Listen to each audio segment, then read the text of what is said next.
हाँ जी, good morning, good afternoon and good evening to everyone watching this video as per your time zone. तो भाई 9th class, ये हमारी physics की सीरीज का लेक्चर नंबर 15 है। ग्रेविटेशन चैप्टर का लेक्चर नंबर 5 और लास्ट लेक्चर है। अगर किसी ने अब तक जो हमने फिजिक्स के 3 चैप्टर कर लिए हैं वो नहीं देखे हैं तो आप प्ले लिस्ट में जाकर फिजिक्स की पूरी सीरीज के 15 लेक्चर्स देख सकते हो। इस वीडियो को स्टार्ट करने से पहले इस वीडियो को लाइक कर दो। किसी ने अगर चैनल को सब्सक्राइब नहीं किया है तो वो चैनल को सब्सक्राइब जरूर करें और ज्यादा से ज्यादा वीडियोस को शेयर करें। हेडिंग लगा लीजिए भाई, छोटा सा लेक्चर होने वाला, लास्ट है आज फिजिक्स की सीरीज का। इसके बाद हम वर्क, एनर्जी, पावर और जो साउंड चैप्टर बचे वो बाद में करेंगे। इससे पहले हम बायो करेंगे।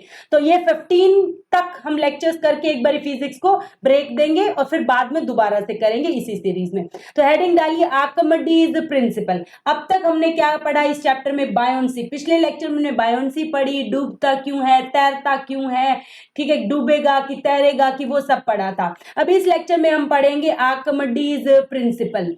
इस लेक्चर में पढ़ेंगे आर्किमिडीज प्रिंसिपल।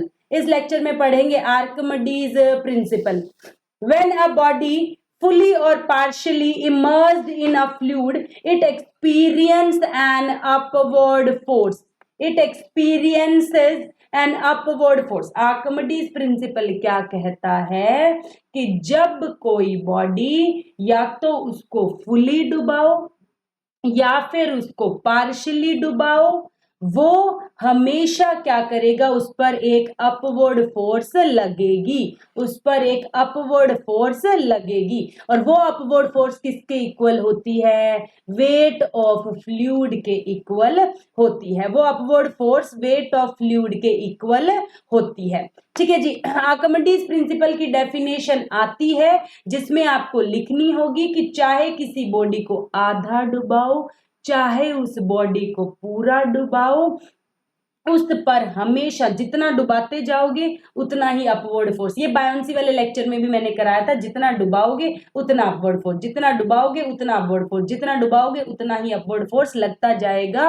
और that is equal to the weight of fluid displaced by it. और अपवर्ड फोर्स जितना लगेगा, अपवर्ड फोर्स यानी कि बायोन्सी उतनी लगेगी जितना वो फ्लूइड हटाता जाएगा, क्योंकि जितना हम डुबाएंगे उतना ही वो वेट हटाएगा, जितना डुबाएंगे और पानी हटाएगा, जितना डुबाएंगे और पानी हटाएगा। तो वो पानी जितना हटाएगा उसका जितना वेट होगा, उस पानी का जितना वेट होगा उतनी ही बायोन्सी होगी। दोबारा समझ लो, आर्किमिडीज प्रिंसिपल कहता है जितना वेट ऑफ फ्लूइड तुम डिस्प्लेस करोगे उतनी ही बायोन्सी होगी, जितना वेट तुम फ्लूइड का डिस्प्लेस करोगे उतनी ही बायोन्सी लगेगी। मानो पूरा डुबा दिया तुमने, तो अब तो कोई और पानी हटाएगा ही नहीं। अगर अब और पानी हटाएगा नहीं, क्योंकि पूरा का पूरा डुबा चुके हो, अब और पानी हटेगा नहीं, मतलब अब और बायोन्सी नहीं लगेगी। ये पिछले लेक्चर में भी हमने बात करी थी। जैसे कि इस वीडियो में दिखाया, हवा में पहले इसको वेट कर लो इसका, मान लो इसका 50 न्यूटन वेट है, फिर इसको वे करो, थोड़ा डुबाओ और डुबाओ और डुबाओ और डुबाओ और डुबाओ। जब ये पूरा डूब जाएगा तो हम देखेंगे इसके बाद और इसका वेट कम नहीं होता। पानी के अंदर इसका वेट कम होता है, ये तो बात पता है ना।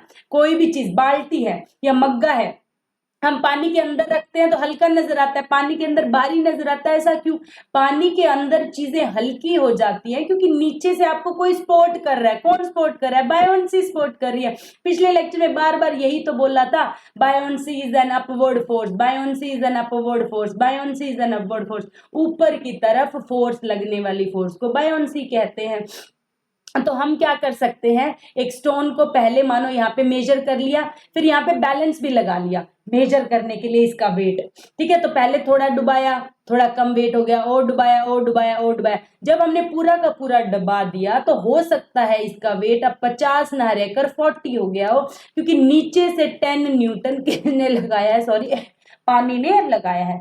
ठीक है, तो यहां पर क्या हो गया, अब इसका वेट 50 ना होकर 40 हो गया। क्यों हो गया मैम 40 इसलिए हो गया क्योंकि नीचे से बायोन्सी ने उसका उतना वेट कम कर दिया। मैंने आपको फोर्स वाले लेक्चर में भी बताया था, चैप्टर नंबर सेकंड में भी बताया था, बैलेंस्ड अनबैलेंस्ड फोर्स में भी बताया था कि नेट फोर्स बताते हैं। नीचे 50 लग रहा है, ऊपर 10 लग रहा है, तो नेट फोर्स कितना है 40। बैलेंस्ड अनबैलेंस्ड फोर्स वाले केस में बताया था, अगर मानो इधर फोर्स लग रहा है, 50 उसका वेट है, मतलब 50 न्यूटन नीचे की तरफ लग रहा है, 50 न्यूटन नीचे की तरफ लग रहा है, बायोंसी मानो 10 न्यूटन लग रही है, तो नेट 40 ही तो हुआ वेट।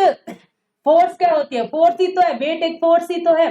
ठीक है, तो ये हमने ऑब्जर्व कर लिया, या तो ये भी ऑब्जर्व कर लिया, या फिर हम ये भी देख सकते हैं इसकी जो इलोंगेशन है रबर स्ट्रिंग की, वो वेट के साथ सस्पेंड फ्रॉम द एयर देख लिया, और फिर decreases when stone is immersed, इसकी जो लेंथ है वो कम हो गई क्योंकि अब इसका वेट कम हो गया।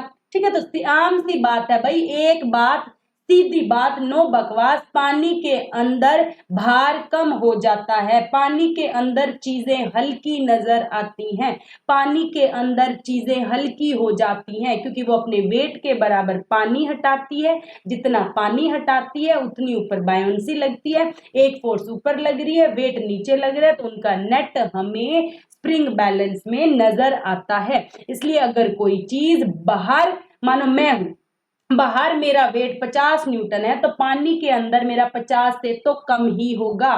कितना होगा मुझे नहीं पता, जितना वो मेरे पर बायोंसी लगाएगी उतना कम हो जाएगा। लेकिन ऊपर बायोंसी, याद रखना, ऊपर बायोंसी नीचे वेट, उनका नेट जो है वो हमें नजर आता है। आई थिंक बात समझ में आ गई। यही कंक्लूजन है कि reading of spring balance decreases, पहले अगर 50 था तो अब कम हो जाएगा, कितना कम होगा वो डिपेंड करेगा कि बायोंसी कितनी लग रही है। Stone is dipped in the liquid and weight do not decreases further, और कम नहीं होगा जब उसको कंप्लीटली इमर्ज कर देंगे। एक बारी अगर वो पत्थर पूरा का पूरा डूब गया, उसके बाद और ज्यादा उस पर बायोंसी नहीं लगेगी, मतलब जितनी बायोंसी लगनी थी ऊपर की डायरेक्शन में लग गई, नीचे उसका वेट लग गया, मतलब नेट अब तुम्हें उसका वेट उस लिक्विड के अंदर पता लग गया। आसान भाषा में समझे, जब तक पूरा नहीं डूबता तभी तक बायोंसी लगती रहती है और वेट कम होता रहता है, उसके बाद वेट कम नहीं होगा। ऐसा क्यों? क्योंकि अब और ज्यादा बायोंसी नहीं लगेगी, क्योंकि पूरा का पूरा डूब गया, अब और पानी नहीं हटेगा, और पानी नहीं हटेगा तो और बायोंसी नहीं लगेगी। आर्किमिडीज प्रिंसिपल बार बार कहता है, आधा डुबाओ, पूरा डुबाओ, थोड़ा डुबाओ, ज्यादा डुबाओ, जब तक डुबाते रहोगे वो पानी हटाता रहेगा, बायोंसी लगती रहेगी। जब पूरा डुबा दोगे तो अब और ज्यादा बायोंसी नहीं लगेगी, जितनी बायोंसी लगनी है वो लग चुकी है। रीजन मैं बता चुकी हूं, बिकॉज और ज्यादा डुबाने पर अब स्टोन और ज्यादा पानी नहीं हटाएगा, और वो ऑलरेडी जितना पानी हटाना था अपने स्पेस के अकॉर्डिंग हटा चुका है, मतलब ओवरऑल जितनी बायोंसी लगनी थी वो लग चुकी है। बॉडी फ्लोट करती है, ये मैं पहले ही बता चुकी हूँ, फ्लोट करती है जब बायोंसी ज्यादा हो, और सिंक करती है जब हमारे पास, सिंक करती है जब वेट ज्यादा हो। और अगर दोनों बराबर हो, वेट ऑफ फोर्स और वेट ऑफ लिक्विड डिस्प्लेस के इक्वल होता है, जितना पानी हटाएंगे उतनी ही बायोंसी लगेगी, जितना पानी हटाएंगे उतनी ही बायोंसी लगेगी, जितना पानी हटाएंगे उतनी ही बायोंसी लगेगी। तो अब चलते हैं भाई, प्रिंसिपल ऑफ फ्लोटेशन क्या होता है। आर्किमिडीज प्रिंसिपल क्या कहता है, जितना डुबाओगे उतना पानी हटेगा, जितना पानी हटेगा उतनी बायोंसी लगेगी। अब अगर किसी चीज को सिर्फ तैराना है, ये रूल सिर्फ तैराने के लिए है, हमें उसे हर हाल में फ्लोट ही कराना है। अगर तुम्हें किसी चीज को डूबने से बचाना है, डूबने से बचाना है, डूबने से बचाना है, तो क्या करना होगा, तुम्हें उस बॉडी का वेट जो है वो उतना ही बनाना होगा, वो अपने वेट के अकॉर्डिंग पानी डिस्प्लेस कर सके। अगर वो ऐसा कर पाई, जितना उसका वेट है उतना ही पानी उसने हटा दिया, तो उतनी ही बायोंसी लग गई, क्योंकि जितना पानी हटाएगी, मैंने पहली बात क्या बोली आर्किमिडीज प्रिंसिपल में, जितना पानी हटाएगी उतनी बायोंसी लगेगी। अगर वो हटने वाला पानी उसके वेट के बराबर ही हो गया, क्योंकि नीचे से लग रहा है, जितना पानी हटेगा उतनी बायोंसी ऊपर, नीचे लग रहा है वेट, अगर ये हटने वाली बायोंसी और ये वेट बराबर हो गए तो वो तैर ही ना जाएगी। यही तो हमने करा था पिछले लेक्चर में। सिंक कब करती है, जब वेट ज्यादा हो। फ्लोट कब करती है, जब या तो वो ज्यादा हो या दोनों बराबर हो। तो अगर हटने वाला पानी का वेट उसी बॉडी के वेट के बराबर ही हो गया। बायोंसी जो है वेट के बराबर हो गई। यही पिछले लेक्चर में करा था, बार बार बता रही हूँ, कंफ्यूज नहीं होना। बॉडी का वेट ही बायोंसी के बराबर हो जाए। और बायोंसी क्या होती है? जितना पानी हटाती है। मतलब आसान भाषा में किसी भी चीज को तैरने के लिए अपने वेट के जितना पानी हटाना होगा। मैं अगर 50 न्यूटन की हूं तो मुझे 50 न्यूटन पानी हटाना होगा।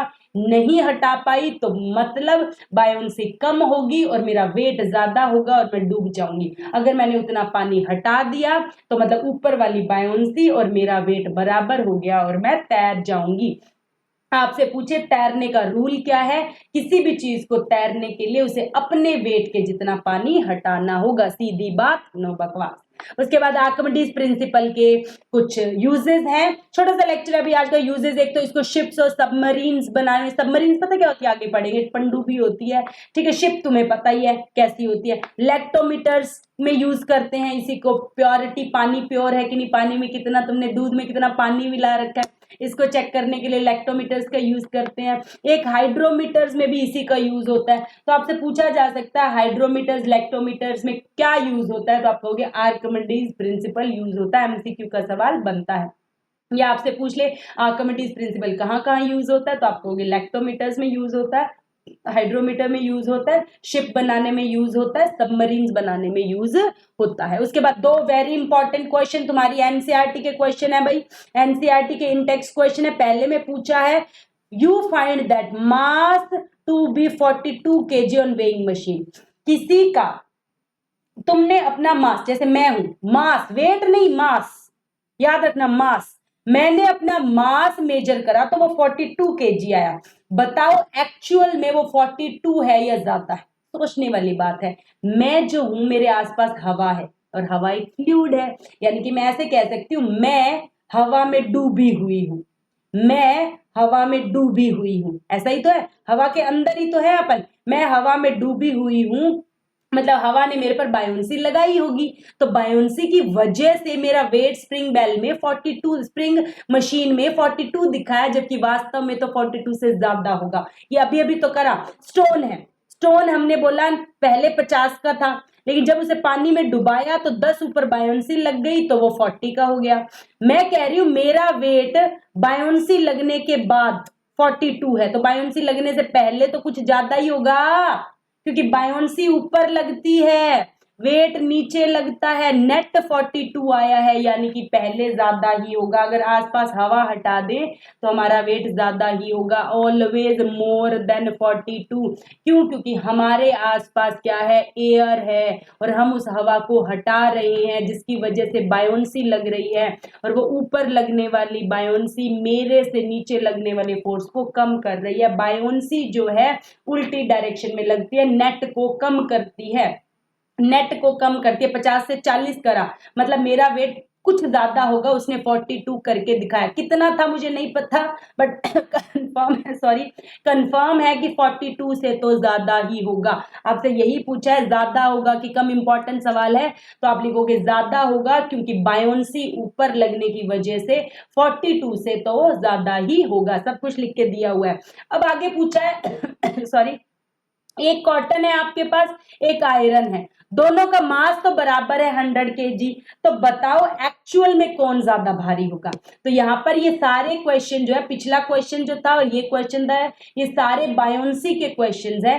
पिछले क्वेश्चन में मैंने कहा क्योंकि मैं हवा में हूं तो बायोंसी की वजह से 42 आया, अदरवाइज 42 से मोर देन होगा। इस क्वेश्चन में भी कॉटन है, कॉटन फुली फुली होती है, वॉल्यूम ज्यादा होता है, वॉल्यूम ज्यादा होता है। आयरन तो छोटा सा होता है, 100 किलो का, छोटा सा, इतने में 100 किलो आयरन बन जाएगा। मतलब आयरन ज्यादा हटाता नहीं है हवा को, और 100 किलो रुई तो बहुत ज्यादा होती है, मतलब वो बहुत ज्यादा वॉल्यूम हटाएगी, मतलब एक्चुअल में उसका वेट ज्यादा होगा। तो आपको पूछा जाएगा कि किसका ज्यादा किसका कम, तो आप लिखोगे 100 kg cotton is heavier than the 100 kg iron weight in air.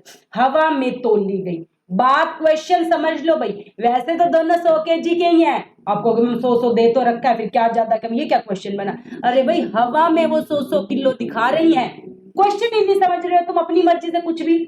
ये मजाक की बात नहीं है। हवा में जब हमने किसी चीज को तोला तब तो बायोन्सी भी तो लग रही है उस पर, और बायोन्सी किस पर ज्यादा लगती है? जिसका वॉल्यूम ज्यादा होता है। बताया तो था बायोन्सी दो चीजों पर डिपेंड करती है, एक तो वॉल्यूम ऑफ ऑब्जेक्ट इमर्स जो डुबाया जाए। अब कॉटन इतनी सारी है, फैली हुई है, पूरी पूरी फैली हुई है, उस पर पूरी बायोन्सी लग रही है, तो बायोन्सी लगने की वजह से वो वेट 100 दिखा रही है, जबकि 100 से बहुत ज्यादा होगा। और आयरन क्या छोटा सा, उस पर ज्यादा बायोन्सी नहीं लग रही, मतलब 100 से थोड़ा ही ज्यादा होगा। मतलब कॉटन जो 100 केजी हवा में है, आयरन जो 100 केजी हवा में है, वो दोनों ही वास्तव में 100 तो है नहीं, क्योंकि बायोन्सी की वजह से वो ज्यादा होंगे। कौन ज्यादा ज्यादा होगा? तो कॉटन ज्यादा ज्यादा होगी, क्योंकि कॉटन का वॉल्यूम ज्यादा होता है।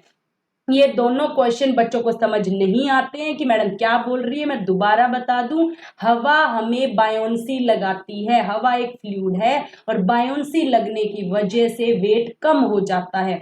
100 है तो वो 100 से ज्यादा होगा, और किसका ज्यादा होगा? जिसकी वॉल्यूम ज्यादा है, क्योंकि उस पर बायोन्सी ज्यादा लग रही है तो उसका वेट 100 दिखाया होगा, पर वो वास्तव में 100 से बहुत ज्यादा होगा। ठीक है, तो ये याद रखनी है बातें। उसके बाद why ship made up of iron, सोचने वाली बात है। लोहा तो पानी में डूब जाता है, कराया था आपको, लोहा पानी में डूब जाता है, पर लोहे की बनी हुई जहाज तो नहीं डूबती। ऐसा क्यों मैम? लोहे की बनी हुई जहाज क्यों नहीं डूबती? हमने बात करी थी कि अगर कोई चीज नहीं डूब रही है मतलब उसकी डेंसिटी कम होगी पानी से, तभी तो वो तैरेगी। मतलब नीचे वाले की डेंसिटी ज्यादा होनी चाहिए। तो जो शिप बनाई जाती है वो इसी डिजाइन से बनाई जाती है कि उसमें काफी ऐसे सरफेस एरिया बढ़ा कर दिया जाता है। देखा होगा ना, शिप ऐसे बड़ी होती है। शिप कैसी होती है? देखी होगी, शिप ऐसे होती है, तो उसका सरफेस एरिया काफी बड़ा किया जाता है, बीच में हवा ही तो भरी होती है। तो बीच में हवा भरने की वजह से उसकी डेंसिटी पानी की डेंसिटी से, पानी की डेंसिटी कितनी होती है? 1 ग्राम पर सेंटीमीटर क्यूब, कितनी डेंसिटी से भी कम होती है, और सरफेस एरिया उसका ज्यादा होता है। तो यही मैंने लिखा है कि एवरेज डेंसिटी, हवा होने की वजह से उसकी एवरेज डेंसिटी बहुत कम हो जाती है, और जिसकी वजह से वो हमारे पास क्या है डूबती नहीं है। Ships displaces water equal to their weight. तुमने देखा होगा जब वो तैरती है ना, शिप तैरती है, देखा थोड़ी सी पहले अंदर जाती है, थोड़ी सी डूबी होती है अंदर। जितनी वो डूबी होती है अंदर, नीचे नीचे वाला पोर्शन शिप का डूबा होता है, वो इतना इसलिए डूबा होता है, वो पूरा जितना भी शिप का वेट है उसके अकॉर्डिंग पानी डिस्प्लेस करती है। जब पानी के अंदर जाती है पहले थोड़ी डूबती है, फिर ऊपर चलती है। पूरी की पूरी नहीं डूबती है, पूरी की पूरी डूब गई तो कहानी खत्म हो जाएगी ना। थोड़ा डूब के चलती है, थोड़ा उसका हिस्सा डूबा हुआ होता है।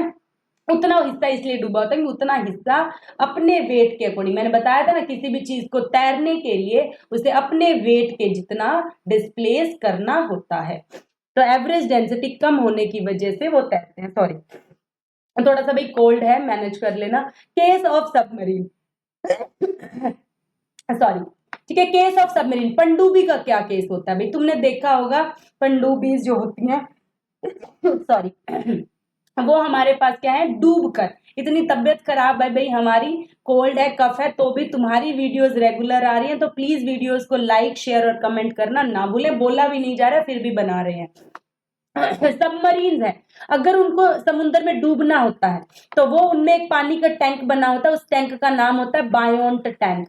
उस टैंक में पानी भर लेते हैं, पानी भरने की वजह से वेट ज्यादा हो गया तो वो अंदर चली जाती है। अगर मानो उनको दुश्मनों से छुपना है पनडुब्बी को, तो वो टैंक में पानी भरेगी, अंदर चली जाएगी। फिर मानो उसको वापस से ऊपर आना है तो उस टैंक से पानी निकाल लेगी, वापस ऊपर आ जाएगी। तो बायोन्ट टैंक में पानी भर के वो सिंक हो जाती है और उससे वापस से कम करके सरफेस पर वापस आ जाती है जब उसका वेट रिड्यूस हो जाता है। तो आज के लेक्चर्स में हमने आर्किमिडीज प्रिंसिपल पढ़ा, प्रिंसिपल ऑफ फ्लोटेशन पढ़ा, कुछ एनसीईआरटी क्वेश्चंस करे, सबमरीन्स की बात करी, पनडुब्बी कैसे डूब जाती है, कैसे ऊपर आ जाती है, आयरन की बनी हुई कील जो है वो डूब जाती है लेकिन शिप फ्लोट करती है। तो आज का इंपॉर्टेंट लेक्चर था, चाहे छोटा जरूर था। तो इसी के साथ भाई हमारा पूरा ग्रेविटेशन चैप्टर अच्छे से एनसीईआरटी क्वेश्चंस के साथ, एनसीईआरटी क्वेश्चंस हमने साथ साथ करे हैं।